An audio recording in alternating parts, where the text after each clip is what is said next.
Well, hello. Good to have you with us on Red Barn Radio. I'm Brad Becker. We continue to celebrate the 20th season of Red Barn Radio, and heavens to Betsy, John Boy, it's show number 769.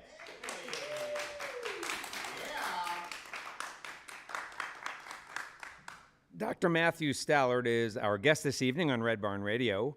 Though now living in Ohio, Matthew grew up near Ashland, Kentucky. Not only did he absorb music and lore from his grandfather Hobart, who lived to be 101 years old, he also soaked up old-time Appalachian music from local Kentucky traditional musicians who were regular customers at his father's workplace, the Broadway Barbershop.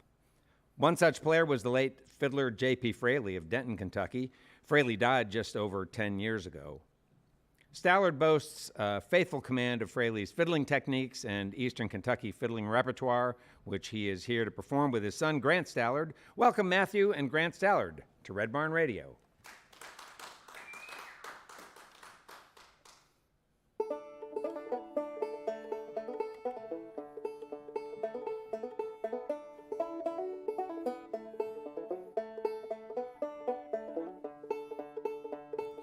All in the alley one dark and drizzly night, Billy Lyons and Stackley had one terrible fight, all about that John B. Stetson hat.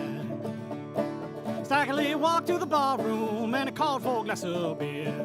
Turned around to Billy Lyons, said, "What you doing here? Waiting for the train to bring my woman home." Stackley, oh Stackley, please don't take my life. I got 3 little children and a weeping, loving wife. You're a bad man, Stackley. God bless your children and I'll take care of your wife. You stole my John B, now I'm bound to take your life. All about that John B. Stetson hat. Stackley turned to Billy Lyons and shot him right through the head. Only taking one shot to kill Billy Lyons dead. All about that John B. Stetson hat.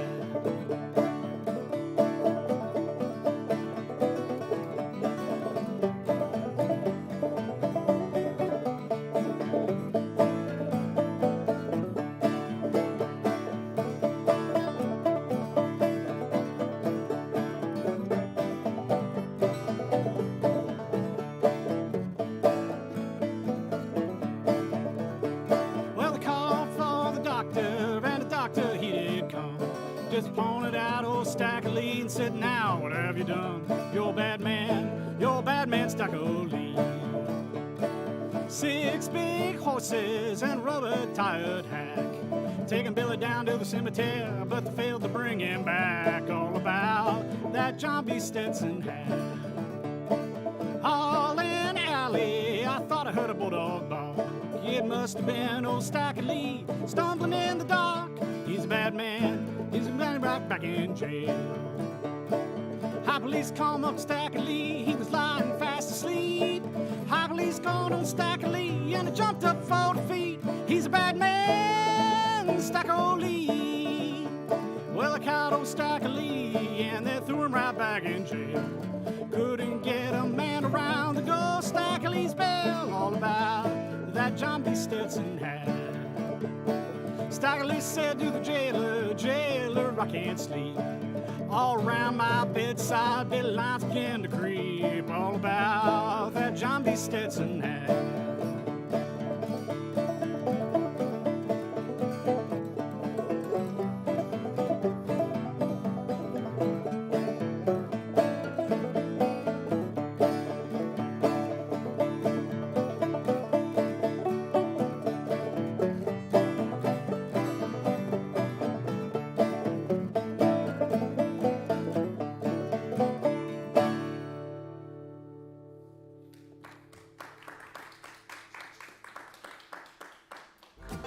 Good evening and welcome to Red Barn Radio. Wherever in the world you're listening, welcome to Roots Music Southern Style. Thanks to WEKU, Red Barn Radio's official radio partner, NPR for Central and Eastern Kentucky. Listen online at weku.org. Red Barn Radio is supported by Visit Lex, Lexington, Kentucky's Convention and Visitors Bureau, More information on what Lexington has to offer is at visitlex.com. LexArts, Lexington, Kentucky's premier cultural development, advocacy, and fundraising organization, working for the development of a strong and vibrant arts community as a means of enhancing the quality of life in Central Kentucky. Follow Red Barn Radio on Twitter and like us on Facebook. Here's the host of Red Barn Radio to tell us more about tonight's performers. Matthew Stallard is here with his son Grant to share a set of traditional tunes passed along to them by Matthew's grandfather Hobart Stallard, Grant's great-grandfather Hobart. I'm sure you'll agree, Matthew is a fine fiddler and banjo player. He's also a PhD and was an associate professor of English at Ohio University in Athens, Ohio for 18 years before retiring from academia. And it should come as no surprise that Matthew is also a fine student of traditional music. His greatest fondness is for tunes and techniques out of Eastern Kentucky. He has recorded an album of tunes called Hobie, and the collection was just released on Apple Shop's June Apple Records in February of 2022. Did I say that right? Is it Hobie or Hobe? Hobe. Ah, Hobe. There we go. All right, so Hobe. Matthew considers the album Hobe an extension of his grandfather's front porch. Welcome back to Red Barn Stage, Matthew and Grant Stallard.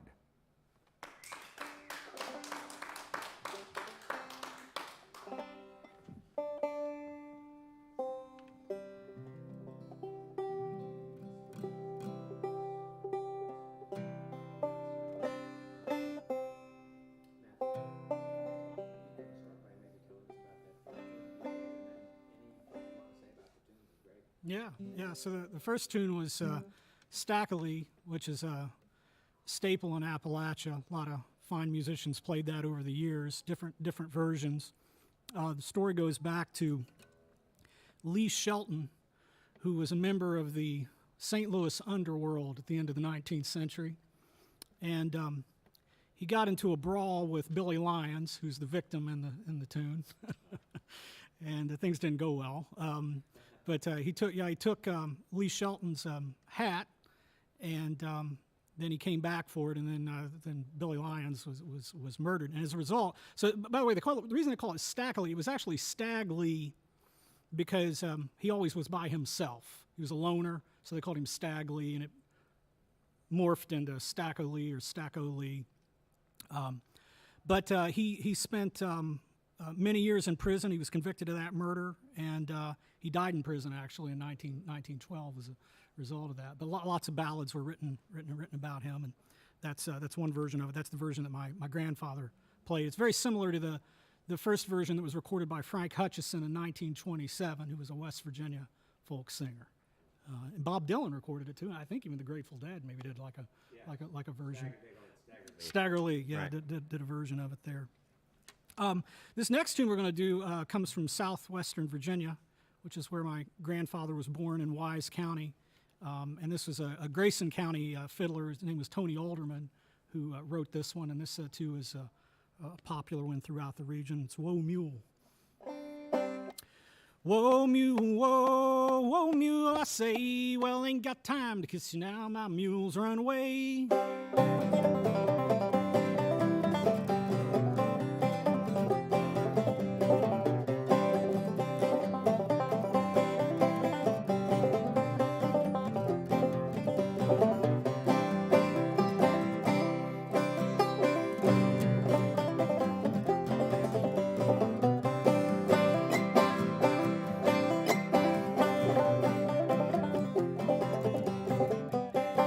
Face looks like a coffee pot, the nose looks like a spout, the mouth looks like the old fireplace with the ashes all took out.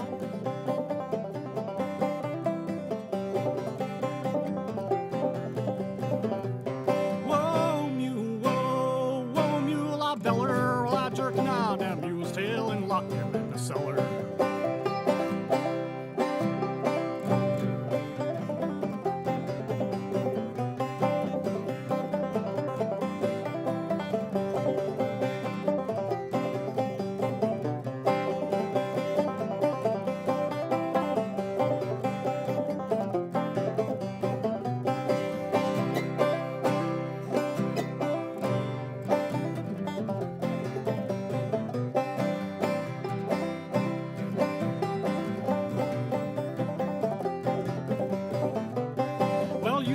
have an old mule, his name was Simon Slick.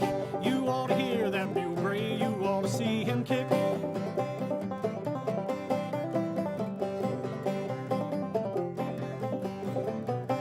Whoa, mule, I holler. Well, I jerked an eye at that mule's tail and shot him through the collar.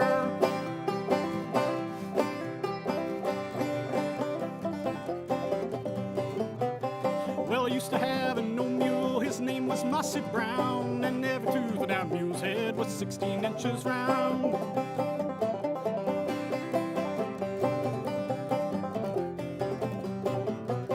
Whoa, mule, I say, well, ain't got time to kiss you now, my mule's run away.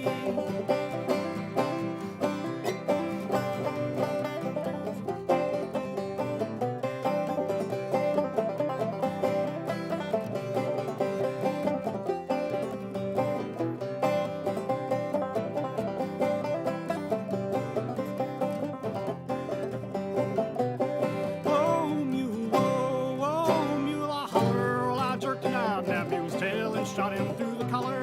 Whoa, mule, I say, I ain't got time to kiss you now, my mule's run away.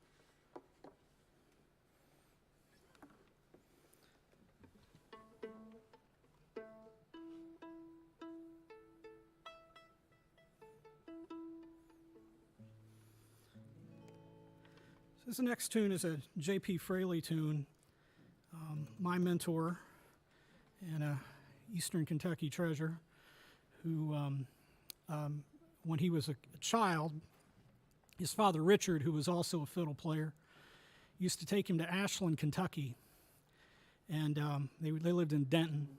And so they'd drive to town for market, and he'd drop J.P. off in the middle of town, knowing that he would seek out the blind fiddler Ed Haley, who was one of the most influential fiddle players in the entire Appalachian tradition. And Richard didn't worry about JP because he knew all he had to do when he got back was find Ed, and he'd find JP. And so JP learned a lot of his fiddling techniques from observing Ed and quizzing him.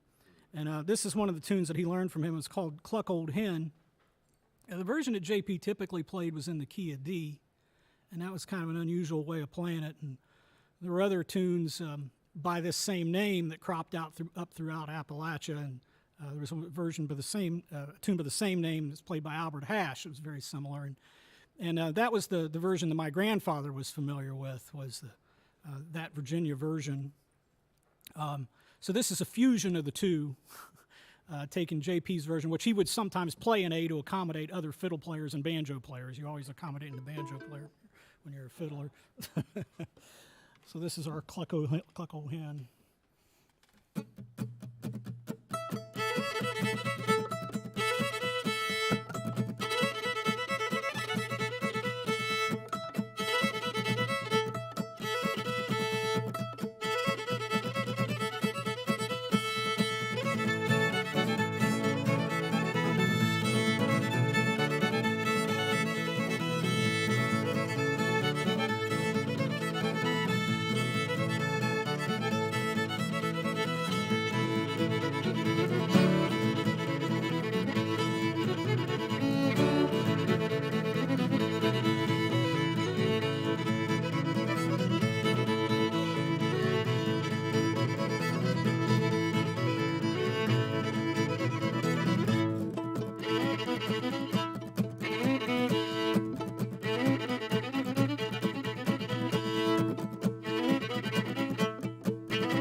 This tune is a familiar one in the bluegrass corpus. It's Cripple Creek. Everybody knows that as a bluegrass tune, but it was an old-time tune long before that.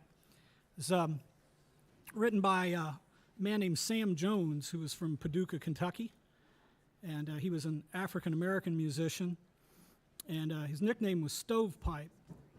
And they called him Stovepipe because in addition to playing a harmonica and a guitar, he actually played a stovepipe in the same way that you'd play a jug, like in a jug band. And so he got the nickname Stovepipe. Kind of unique. I don't know how he did it. I haven't seen it. Don't know if there were any records of it. But pretty interesting. And J.P. Fraley, his father, Richard, owned an amusement park in Hitchens, Kentucky. Not an amusement park like in the modern sense, but it's a park where people would amuse themselves. And they had traveling musicians come through, and there were a lot of minstrel shows. And so one time Sam came through, and J.P. picked up Cripple Creek from him, learned it his way. And so there's an old-time Cripple Creek, and that's the version I'm going to play here.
Thank you. All right, do one more tune in A. So this is another J.P. Fraley tune. It's his version of Liza Jane. Probably at least 3 or 4 different strands of Liza Jane tunes that are played commonly in Kentucky. And this is the one that he learned from his father, Richard. And here it goes.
Well, we're glad you're with us on Red Barn Radio this evening. Our guest is Matthew Stallard, and just recently, just only really about a month ago, the wonderful label June Apple out of Whitesburg, Kentucky, released a collection of traditional tunes based on, well, not based on the life of Hobe, but tunes that he played and enjoyed and interpreted, right, as a banjo player. And Hobe is Matthew and his son's, Matthew's grandfather and his son's great-grandfather. He died in 1996, and he was 101 years old. So, Matthew, you not only chose the tunes to be included on the album, but you also played them with several others, including Grant, your son, and Chance McCoy, and others. Tell us about that album. Yeah, Lars Swanson was a bassist too. He was really good. So yeah, it was a wonderful experience.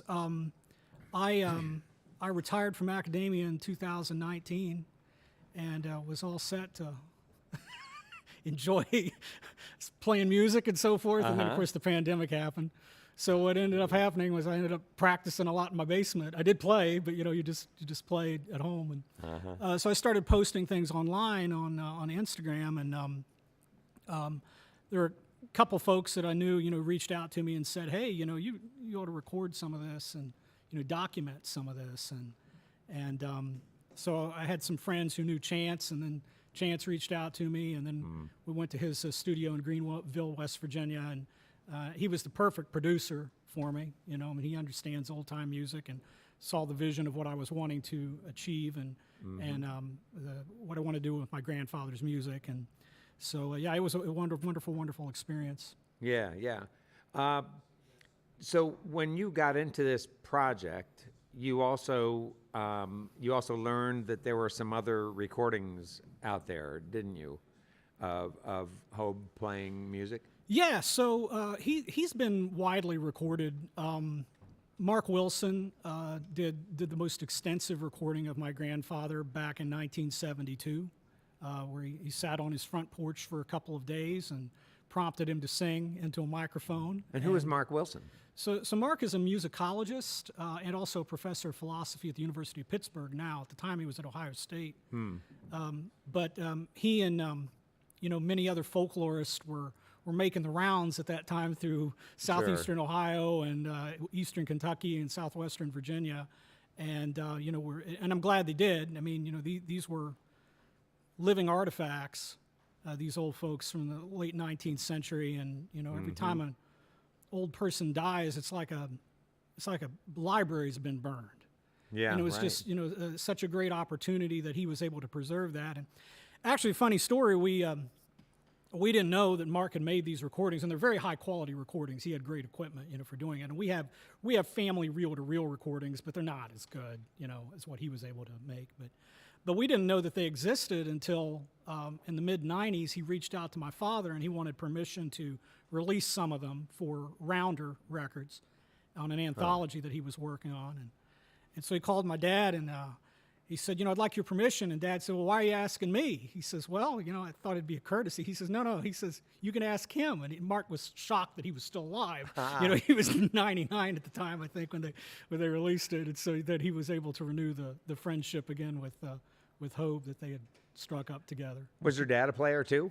Yeah, my dad is a banjo player. Okay. And did he play in the style that his dad taught him? Yes. So he was taught the banjo from my grandfather, and Dad taught me tunes too, and I played with my life overlapped with Grandpa Hobe's by 26 years, so I had a lot of time to absorb music from him. But my father played the banjo, my mom played the guitar. All of my aunts and uncles played musical instruments, and Hobe made sure all of his children learned how to play, and their family time centered around music. My dad's oldest brother, his name was Matthew Stallard.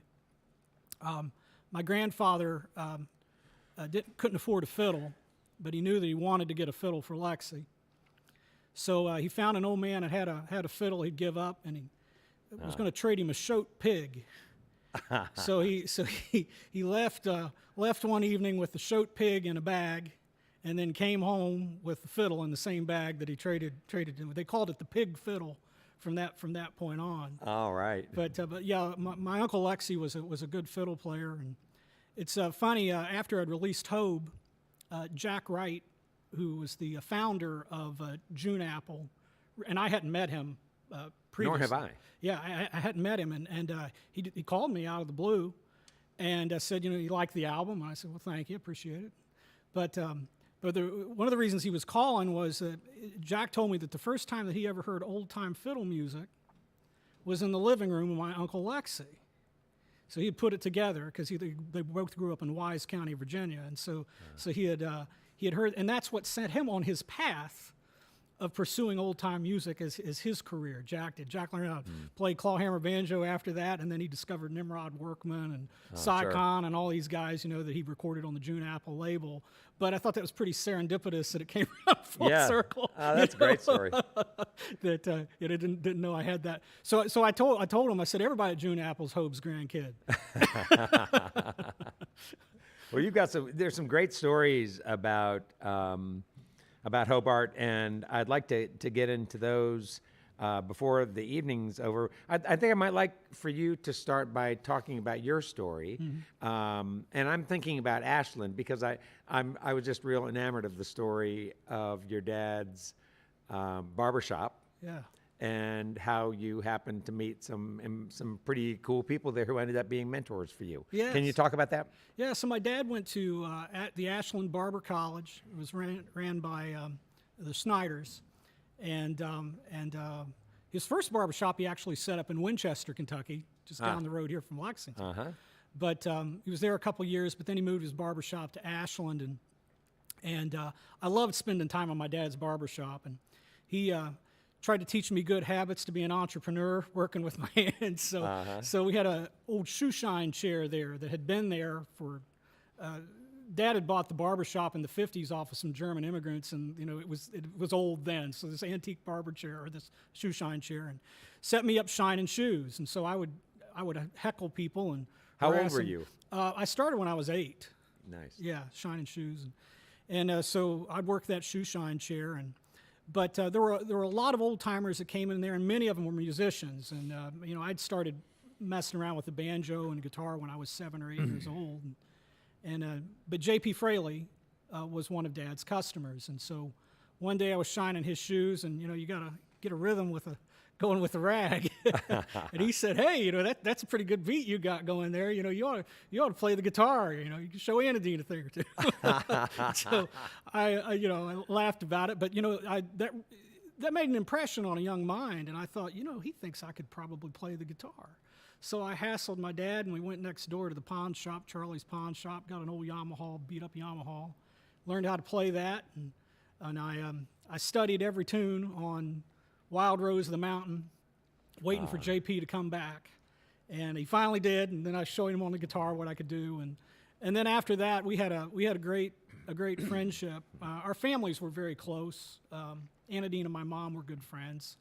And so we got to spend a lot of time together. I spent a lot of time in their house eating cornbread and beans and playing with music with JP on the front porch. And then as a teenager, I played with him regularly at square dances that we had in Greenup County. And that's the best way to learn to play the fiddle is to play the guitar with a fiddler, especially for square dances, because you play a tune like a million times in a row. And, it's pretty effortless for the fiddle player, too, but the guitar player's got to be a young man like Grant here, you wear them out. Get those runs working. Yes, that's right. So I got to do that, and then I'd go home and work him out on the fiddle, and then next time we'd get together, I'd talk to him about what I was playing, and he was always very reaffirming. He would never say you did something wrong. Nice. You play something for him, and he'd say, well, that's interesting, but if you thought about doing it this way, and I knew what that really meant, but that was the way that he would phrase things, and he was a good friend. Wow. So he was great encouragement to you. And how might you describe, now that you've studied, so many fiddlers over the years, how might you describe what JP brought to fiddling well, largely, and also Kentucky fiddling. He's known for his very smooth bowing.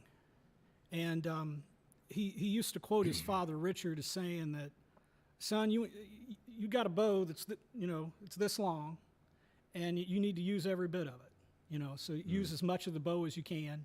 Mm-hmm. And so I think one of the things that characterizes his style are the long, sweeping kind of notes, and notes that linger a little longer than you expect them to linger, is one of his trademarks.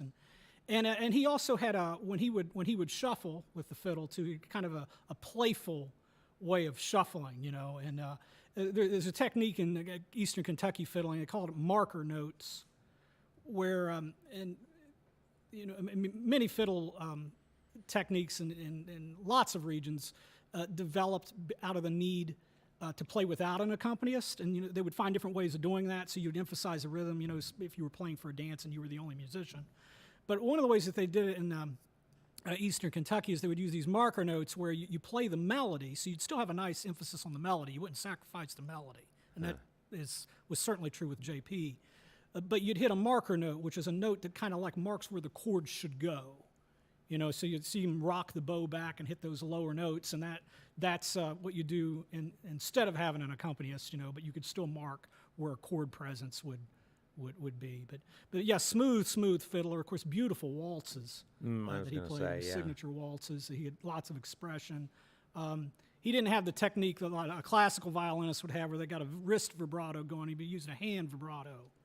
And the way he would grip the fiddle too, I can't hold the fiddle the way he did, because he'd have his elbow in like this, which really enhanced his ability to use that hand vibrato. But yeah, you'd never forget when you heard him, and he's very distinctive. And for years, JP had the gathering that went on there at Carter Caves. What was that called? It was the Fraley Family Festival originally. Yeah. I used to attend it even before I started playing with him. It was an annual event in our family. It was a Greenbow Lake Lodge in Greenup County for many years, and then it moved over to the Carter Caves resort there, or state park. Not far off of 64. No, really, not at all. Right. Not at all. And so we would go there, and I played at that each year too. But rather than being on stage, though, what I enjoyed the most was playing in the parking lot. That was where the best music was. You just walk around the parking lot and you'd find someone there, playing over in this corner, someone playing over in this little nook in the lodge, and there's just great jam sessions that we had there, and played till 2 or 3 o'clock in the morning. Yeah, the young fiddlers and banjo players listening to the program this night need to hear you talk about this. What happens when people are off the stage? Yeah, it was a special time, and I think I when I was younger, I went to and I still go to some of the the bigger festivals that have a contest emphasis. But one of the things I liked about the Fraley Festival was that was not present. You were under no pressure. You didn't have to show your street cred with any licks you were playing or anything like that. You were just there to enjoy the tune and to listen to what others were doing, and then when the music would come together, when you had 3 or 4 fiddlers, playing the same thing, everyone's playing Fisher's hornpipe, that's just a magical moment. You can't get that, and you can't predict how that's going to go with all those different versions of the same tune, coming together, coalescing, and that was just real magic at that Fraley Festival and those parking lot jam sessions. Yeah. Hey, I'm with Matthew Stallard and his son Grant here on Red Barn Radio. We're so glad to have them here from visiting from Ohio. And we got a lot of conversation to go this evening, and also lots more music. So let's welcome back Matthew and Grant Stallard.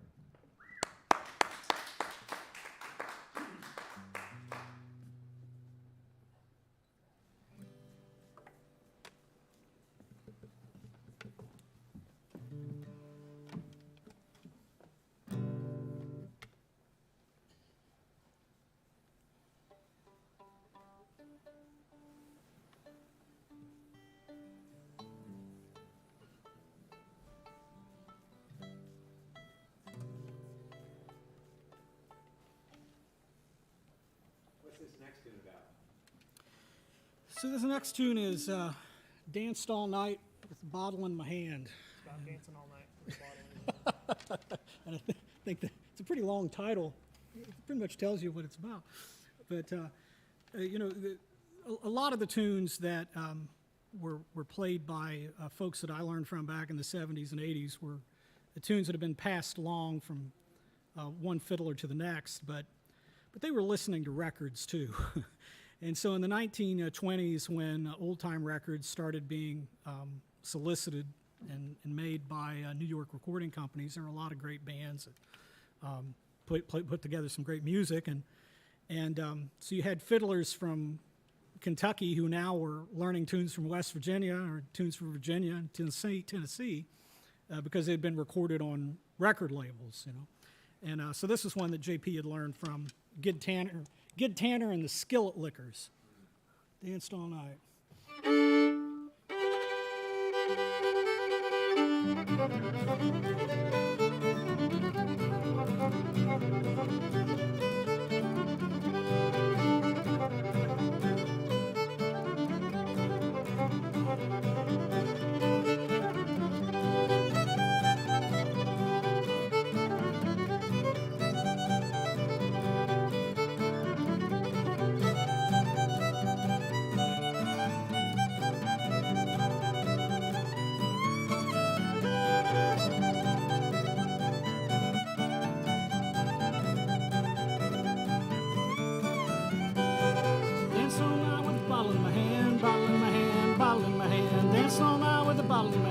Just for to give the fiddler a dram.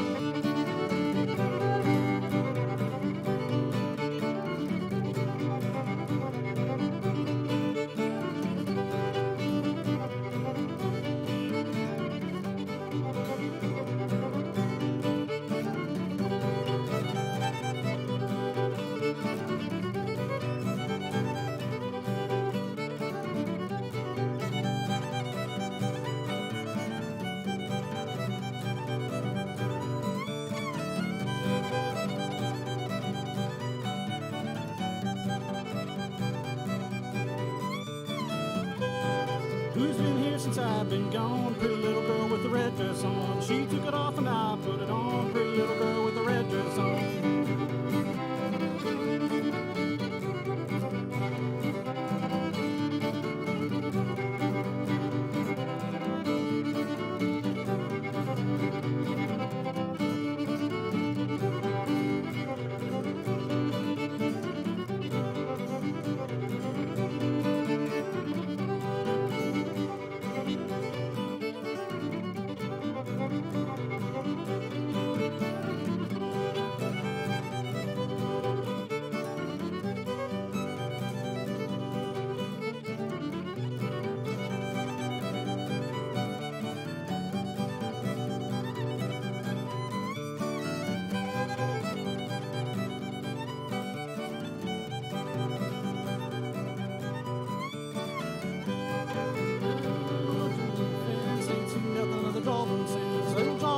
Surely get along. Here comes Sally with the big boots on.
This next tune is one that J.P. Fraley picked up from playing contests in Canada.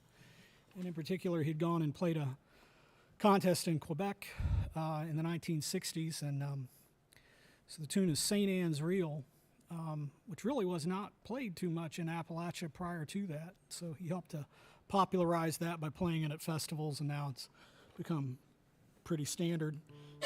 And he put his own JP stamp on it.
This next tune is Red Apple Rag, which was composed by the great fiddler Arthur Smith.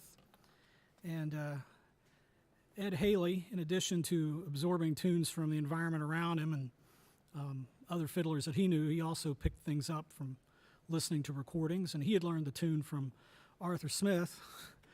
And so then this was one of the tunes that J.P. then later acquired from Ed Haley. So it's kind of an interesting example of seeing how a tune gets changed and added to, and different things get expressed differently in the tune. And so I guess this is my fourth generation take on Red Apple Rag.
Hey, before I tell you about what we have coming up next on Red Barn Radio, remember Red Barn Radio live streams both tonight's and on any Wednesday remain available online for you to view at your convenience on the Red Barn YouTube channel. Our live video stream is also available on the weku.org website, as is our audio stream, compliments of WGAD.net in central New York. Don't miss a single episode of our program, and be sure to tell your friends about what you like about Red Barn Radio. Red Barn Radio, let's listen to the live, folks. Our guest next week is Sam Foster. Hailing from Winston-Salem, Foster emerged on the North Carolina music scene in 2014 as a solo artist, and he's brought his brand of tenacity to eager crowds all over the southeastern United States ever since. Sam Foster established a following on local, regional, and global levels, playing with the band Whiskey Foxtrot, which he co-founded with Seth Williams. When Foxtrot disbanded, Sam focused hard on songwriting, and during the pandemic years, he wrote a new set of 15 tunes he's now taking out on the road, and that's why he's coming to see us. Sam's roots run deep into the vein of American music, and he's continually inspired by folk, soul, Southern rock, and rhythm and blues. We are so glad to have Sam coming to be with us on Red Barn Radio, and we know you'll be a fan after an evening of music with him. So that's Sam Foster next week on Red Barn Radio. Now let's get back to tonight's Red Barn Radio program. We welcome you live on our social media platforms, broadcasting from the Arts Place Performance Hall here in the grand, wonderful city of Lexington, Kentucky. And now, folks, please welcome back Matthew and Grant Stallard to the Red Barn stage.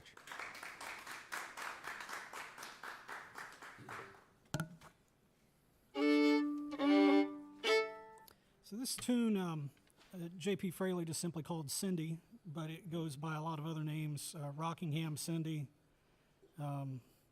Where'd You Get Your Whiskey is another name for it. They all fit in the lyrics.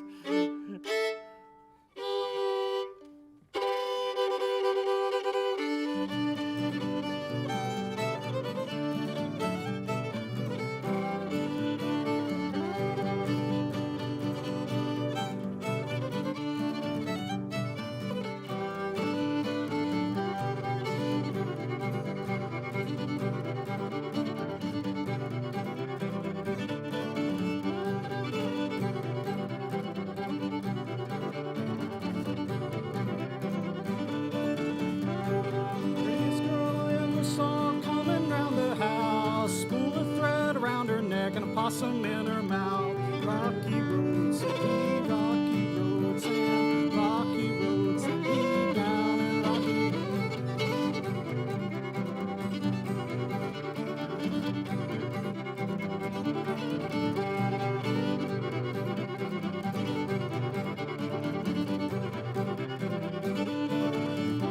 Where'd you get your whiskey? Where'd you get your dram? Got it from a little girl down in Rockingham.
So, J.P. Fraley traveled a lot in his work as a coal mining engineer. And one of the places he went to was Norway. And if you know anything about Norway, there's a tremendous fiddling tradition there in Norway. And so it's a great transatlantic moment. Eastern Kentucky fiddler meets Norwegian fiddlers, and he had a great time playing with some fine musicians over there, and there were some tunes that he acquired while he was there. Where tunes come from, this is fascinating too. JP used to say that fiddlers are a lot like fishermen. In some of the stories that they tell, and they love to tell stories about where the tunes came from. I know there are some tunes that I've heard fiddlers tell at least 3 different origin stories for. It's, well, I learned it off of this or that, Then you come to the festival the next year, and then they tell you a completely different story. But what JP always told me about this tune was that this was a popular tune that was played in Oslo by fiddlers there, and he picked up the melody and kind of made it his own. He didn't attempt to play it like the Norwegians play it. That's a completely different style. But he made it his own and adopted the tune. But then I heard years later another version of it that was reported in a magazine, and it said that he had actually heard the melody as he was getting ready to get on a flight in the airport, and it was like a pop song in Norway. And he liked one of the strands of the melody, and he thought, that'd make a pretty good tune, and turned it. So I don't know which of those stories is true. I do know this. I actually tried to track down what traditional Norwegian tune it might be. Is there a Norwegian fiddle tune that sounds anything like that? I haven't been successful. So if you're listening out there and you know what Norwegian tune is the antecedent of JP's tune, please, call Red Barn Radio and they'll pass it along to me. It's a York song, let us know. Yeah.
He called that one Norway's Farewell, was his name for that one. All right, this next tune is a pretty standard one in Eastern Kentucky. Goes by different names, though. Some folks call it Wild Horse. Some call it Stony Point. My cousin, Lexi Baker, who was good friends with JP, actually, he's a fiddler I recommend you take a listen to who hasn't been studied that much. There are recordings that J.P. and Annadine Fraley made of Lexi Baker that are available online in the Berea College archives. So you can listen to his fiddling, and he was a fine fiddler. And there's 2 or 3 hours of tape of J.P. sitting in Lexi's living room recording him and playing tunes together. And so this was a tune. Lexi lived in southwestern Virginia and in Wise County. And he called the tune something completely different. He called it Old Dad. So Old Dad, Wild Horse, Kentucky Wild Horse, Stony Point, or Wild Horse at Stony Point, also called that. But it's a good tune, whatever you call it.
Our guest this evening on Red Barn Radio is Matthew Stallard, and Matthew and his son Grant are here from Ohio to play these great traditional tunes, sort of inspired by their grandpa.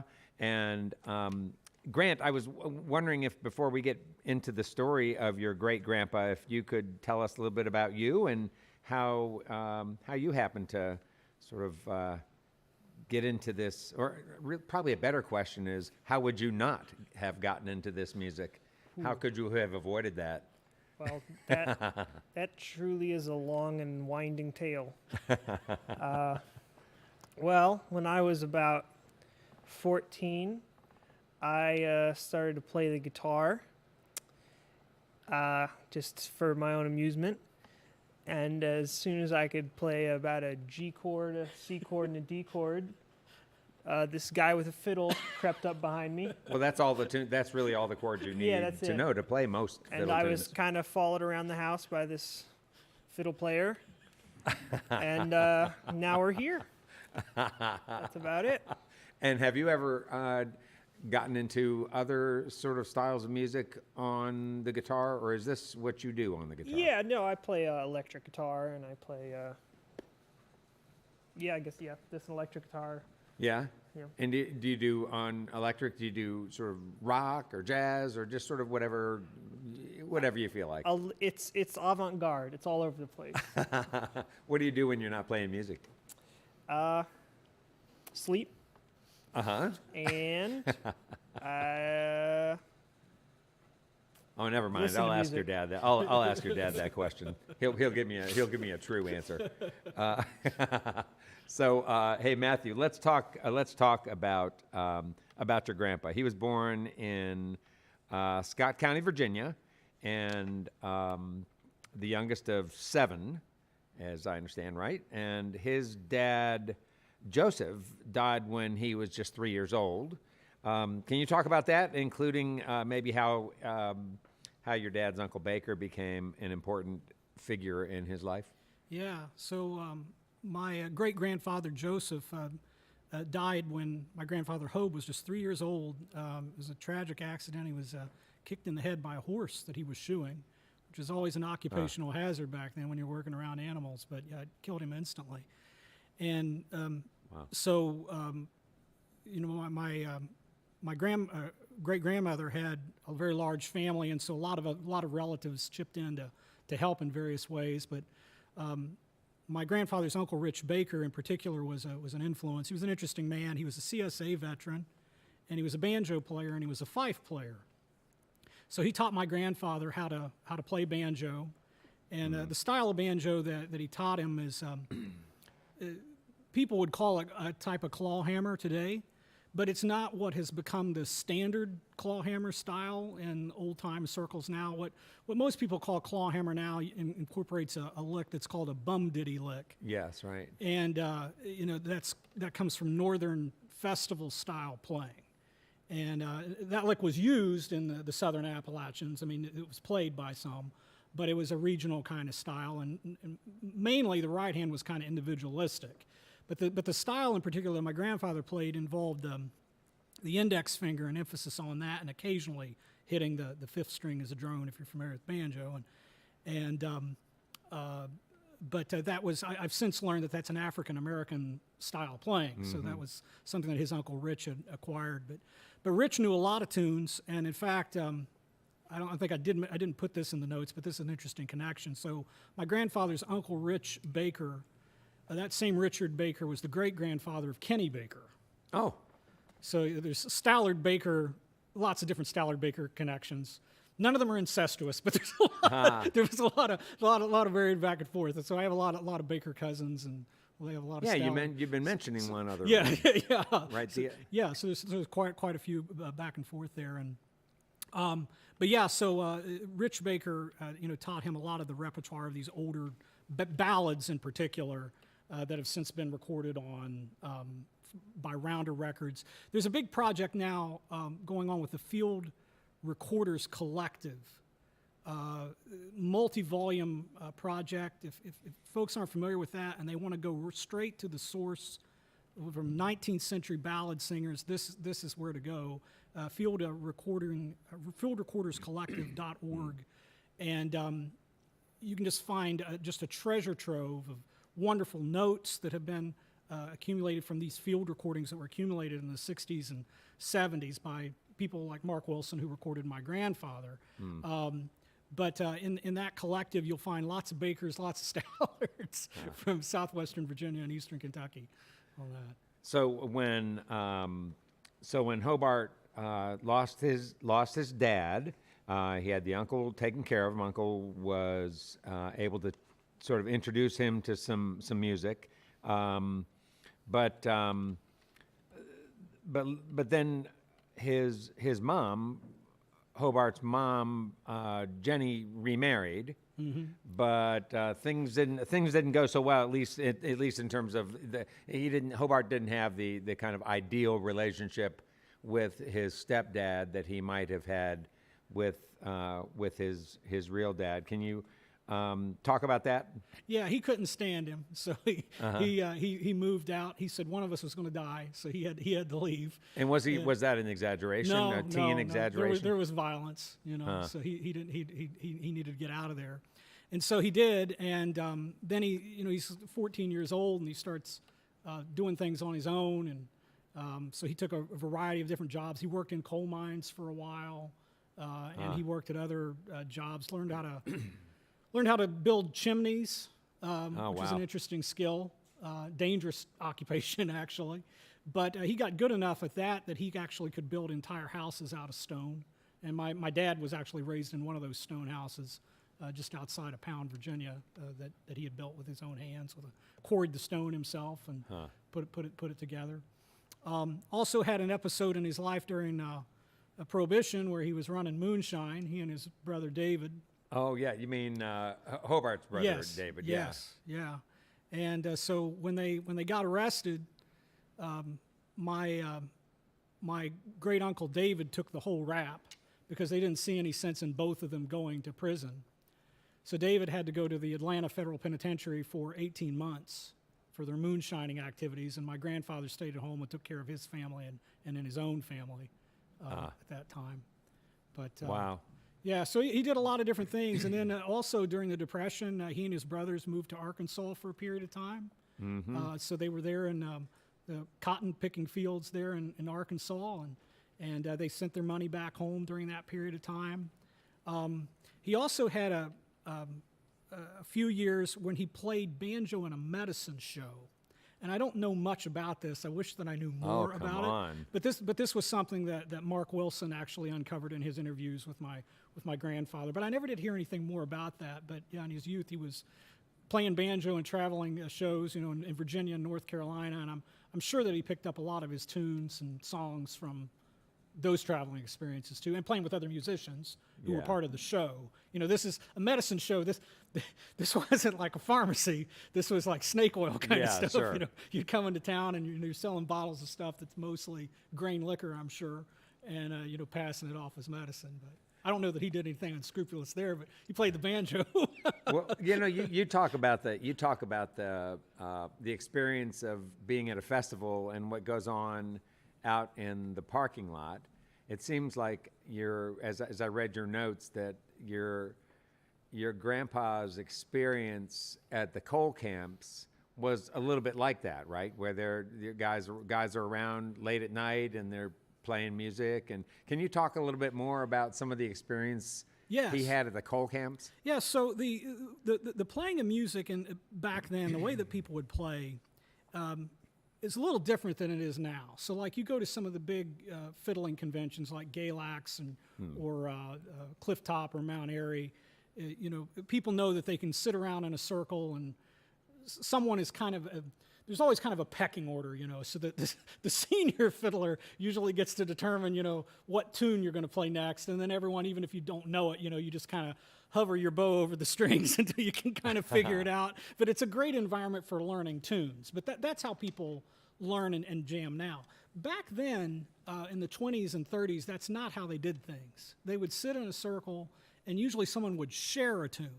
And so my grandfather would talk about how, they would sit around, and then someone would just, like, play the tune, and everyone else just kind of listen to it. And then there'd be like a conversation about it. That was a pretty good tune. Now, what chord were you playing there? And how did that lick go again? And they would have a conversation about it. But it wasn't like this like, it's almost like an orchestra now at Cliff Top when everyone comes together, and they play those tunes, and it's great. And that's the way it was when I was a kid growing up too. But the way he described it was more like sharing a tune, and then so the individuals would do that. And those old timers had prodigious memories. I mean, they did not have tape recorders. They didn't have phones that they'd sit there and push a button, and videotape it or record it that way. They had to be able to remember it. And because even phonographs were a rarity, when you heard live music, you were hearing something really extraordinary. You had to have a mind that could savor that. And so, there are stories about musicians listening to music, and they would just cry. People would listen to that, and they would just cry because they couldn't go home and just put in their earphones and listen to music. If you were going to hear music, it was a live experience, And so to hear someone who was really, really good was just a touching thing. And in those coal camps that my grandfather ran, they were violent places. He saw, I mentioned in my liner notes, an incident he described where a man bit off the nose of another man. And he slept with a gun underneath his pillow, too, for many, many years, in fear for his life. And music was a respite from that.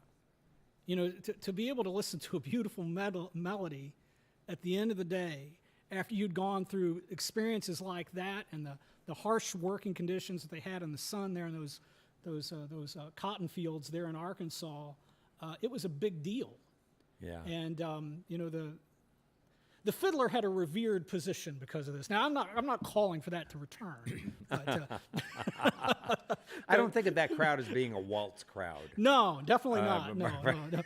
The waltzes came in with the German immigrants. They brought those in, and into West Virginia and parts of Kentucky, and so they added that to the to the lexicon of fiddle tunes over time. So when Hobe was reached the I guess the ripe old age of how old? Maybe 18 or something. He married Lula Mead, and how many kids did they have? 13. My dad was the youngest of the 13. And okay, and Lula, when they met and got married, she was 15. Yes. Okay. Wow. So 13 kids. Mm-hmm. Wow. Okay, and so in 1916 he was drafted. It seems like I've already heard a good reason for him to go, but he decided he was not going to go. He did not go. Yeah, So he was one of the original draft dodgers. Yes, he was a conscientious objector. Yeah. He refused to fight in World War I. And did they not track him down? They did not. Huh? Because you think they couldn't find him, or because there were just a lot of guys in the He made mountains? his position pretty clear, and they didn't have. Later in World War II and in Vietnam, they had classifications, the letters and numbers, where they would, if people were needed for this or that. But in World War I, that was not rigidly enforced. So, yeah, at any rate, he was not. He was called up but refused to serve. So he learned chimney building, and at what point did he learn instrument making? I think that was very early on. As a young person, he made his first banjo, and so our speculation on that is he may have learned the craft actually from his Uncle Richard, because in the teens, before the mail order catalogs, if you had an instrument and you were playing it, you made it. That was the only way you could afford it. You couldn't afford to just buy an instrument. And so, they learned how to make these instruments. And according to my father, he probably made maybe 5 or 6 banjos over his lifetime. He never made them for sale or for anyone else. He just made them for himself and family members. What kind of hide was used? Groundhog, usually. Really? Hide, yeah. And did that hold up? Well, there's at least one story of where it didn't hold up so well. He had a banjo. It was my dad's banjo actually, and the hide ripped, and they found it all ripped up one morning, and my dad was all tore up about it, and so he went and got his gun, and he went and he killed another groundhog, and he cured the hide, and he put it on there, and it split again, and so he says, "This isn't happening again. I'm not going to go through this." So he took some old roofing tin that he had, and he put it on the head of the banjo, and it resonated just fine, and it sounded great. And he played that banjo for years with the corrugated tin on the front of the banjo. Wow, wow. Didn't split anymore. So how long then did Hobe play music? He died in 1996. And was he still able to play some banjo during his later years? He played banjo up into his 90s, but like maybe the last 5 years of his life, he wasn't playing banjo anymore. Got to be too hard on his knuckles and hands. And, but he did sing. He continued to sing, and he'd sing for hours if you'd ask him. He was in Radford, Virginia during his last 15 years of life there, living with my Aunt Regal. Okay. And Grant, I was kind of curious, did you have an opportunity to get to know your great-grandpa at all? Nope. Okay. Gotcha. No, none of my sons did. I have 4 sons. My oldest was born the year after Hobe passed. Okay. Yeah. Okay. Huh. And so take us then to Ohio. How is it that you all happened to go to Ohio, get back to Ohio? Because that's where you all started, right? Well, that's where the roots were Virginia. Roots weren't were they? Virginia. Okay. Why Ohio? So Grandpa made the decision to move the family to Ohio in the 1950s. So my dad was still a kid at home, and he had two sisters also who were in the home at that time. And I'm not really sure why Hobe decided to move to southeastern Ohio, but he found a farm there, and he had a farm in Virginia that was perfectly okay, but decided he was going to move to Ohio. Huh. And but then in his later years, same thing. You know, he decided he was going to go back to Virginia, and so we loaded him up and moved him back to Virginia. You know, when I was a teenager. So he lived in Ohio, I think, maybe for a window of about 20 years that he was there. Have you ever had an opportunity to go back to Pound, to Wise, to see some of the original property? Is any? Yeah. Oh, really? Yeah, the stone house that my dad was born in is still standing. It's still there. Occupied? I think they're using it as a barn, Huh. but it's a well-built barn. Yeah, no doubt. Wow. Well, it's been so cool to have you guys here and to hear the stories about your grandpa, your great-grandpa, Grant. And I'm glad we could work this out for this to happen. It's been very cool. And it's also very cool for us to learn more about JP, who, means so much to this state and this region. And so thanks for keeping it all alive. Our pleasure. Yeah. Hey, let's welcome back Matthew and Grant Stallard to Red Barn Radio.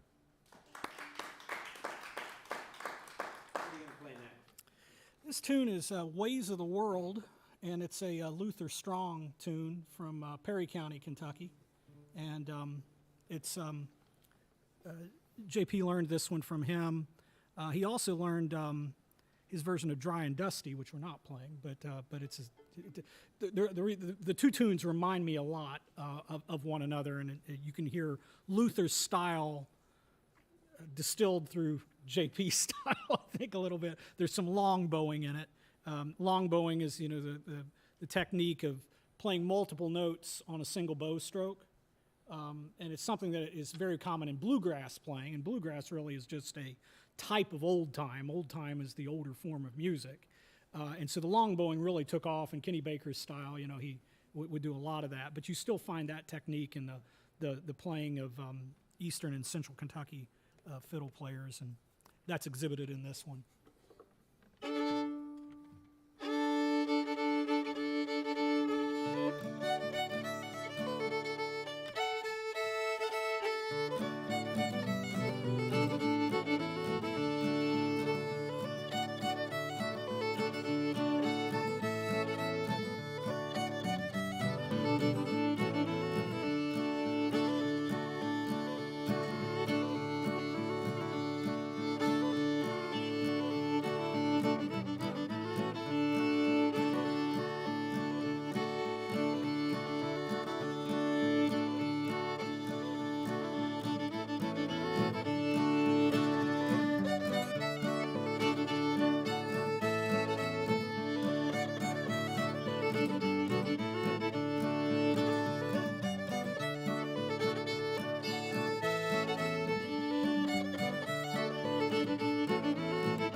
actually from Edna Kate Ingold, who says, okay, so not 100% sure, I'll have to listen to it again when I can.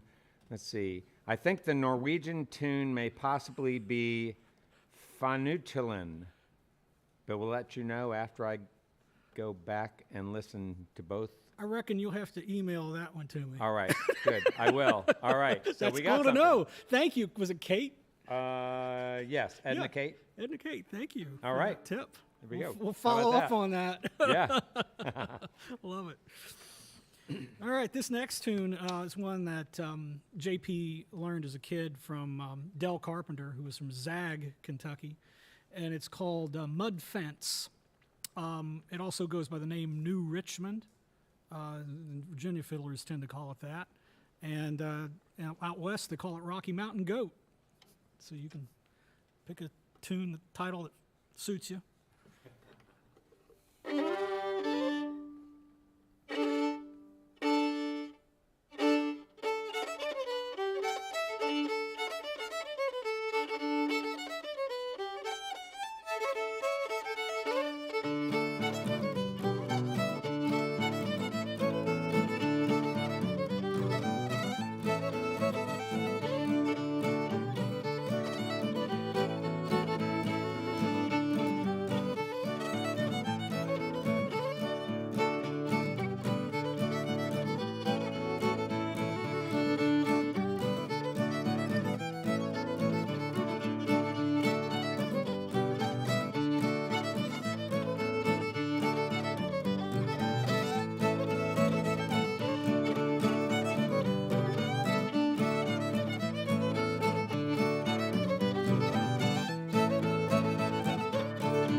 This next tune is a Richard Fraley tune. So JP's father, who was a fiddler, and originally they called the tune "On the Road to Maysville," but someone else liked the name of that and named another fiddle tune. So then JP just took to calling it Maysville.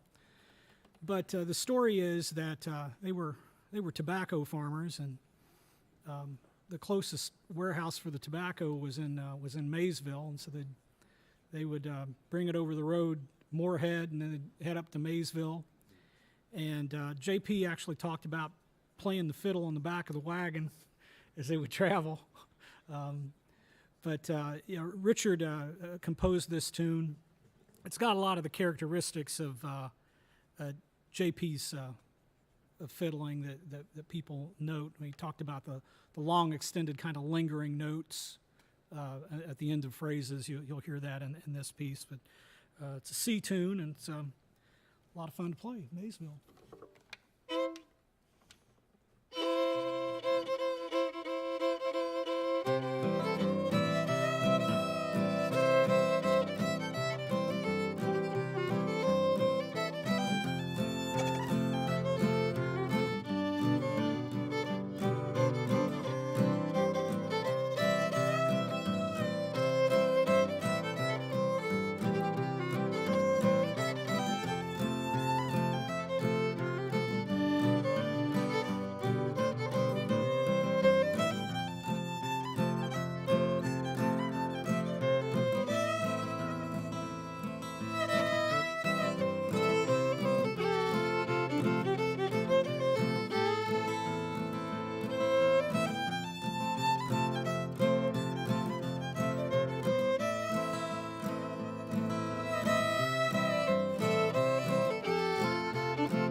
There are so many people to thank for our program this evening. First, Matthew and Grant Stallard, our guests this evening.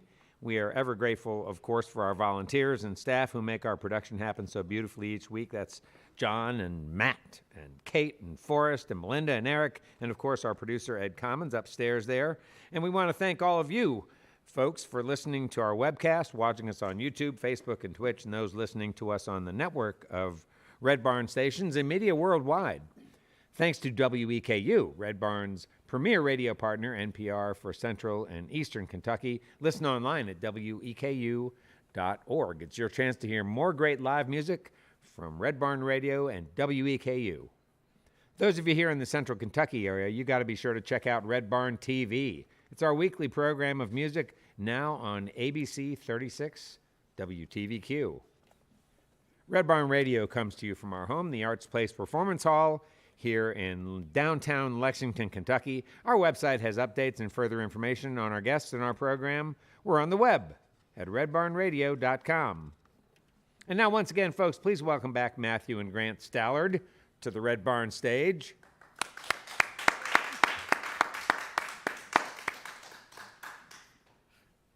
All right, this next tune is called Waynesboro. It probably was named after Waynesburg, so it's a Kentucky tune, but the name got corrupted over time, so we decided to call it Waynesboro. Fiddlers at conventions today, to joke around, they call it Wayne's World. Waynesboro. But it's an old one. In 1919, there was a very famous fiddlers convention that was held in Berea, Kentucky, and someone kept a diary of those events, and they wrote down the names of tunes that fiddlers played. And this one was played a ton. It was very popular at the time. It probably goes back to the 19th century. It was like the wagon wheel of the time. It was Right. it's definitely the wagon wheel of the time. It's a pretty tune.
Well, that's all for our show for this week, Barn Burners. You can see and hear Red Barn Radio worldwide as we stream live on the web on YouTube, Facebook, and Twitch Wednesdays, 7 p.m. Eastern in North America. And you can also listen to archived performances on Spotify and iTunes. And you can watch mountains of video on the Red Barn Radio YouTube channel. Hey, remember, every like, comment, share, and subscribe helps bring roots music Southern style to your neck of the woods. Hey, and finally this, if any of our featured artists are performing in your area, get out there and hear them live. They need you now more than ever. From all of us here at Red Barn Radio to all of our friends worldwide, hey, let's keep working together to be safe and healthy. And until next time, good night from Red Barn Radio.